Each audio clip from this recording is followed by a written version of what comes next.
Bon, salut à tous. Bon, petite vidéo pour commencer. Je recommence les histoires de hantises et de paranormal, comme j'avais dit.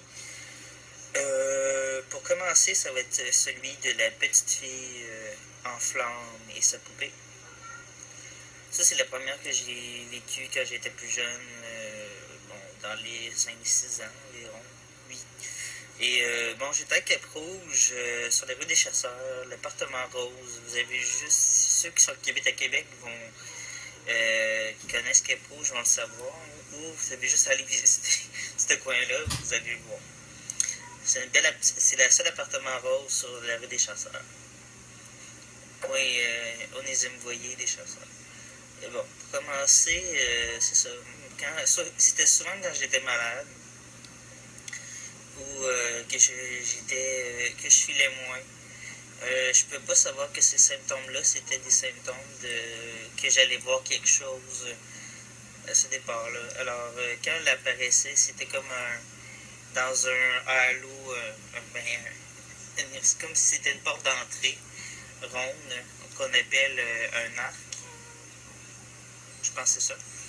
Et c'est ça. Je la voyais comme sortir de ce cadre de porte-là avec sa poupée qui était comme elle. Une petite robe bleue et avec des froufrous blancs, les cheveux roux avec des lulus. Ben, des lulus, c'est ça. La poupée était pareille, comme elle. Mais elle était la petite fille elle était normale, mais autour d'elle, c'est comme si elle était en flamme. Ça, je la voyais beaucoup à cette époque-là. On est déménagé, après ça, je la voyais plus. Cette petite fille-là, c'est ça, j'ai jamais compris vraiment ce qu'elle voulait. Je pense qu'à l'époque, elle est morte, c'est ça, dans des flammes, puis elle essayait de communiquer, mais comme moi j'étais trop jeune, je pouvais pas vraiment communiquer avec elle comme je peux essayer de le faire maintenant. Alors, ça c'était la première histoire.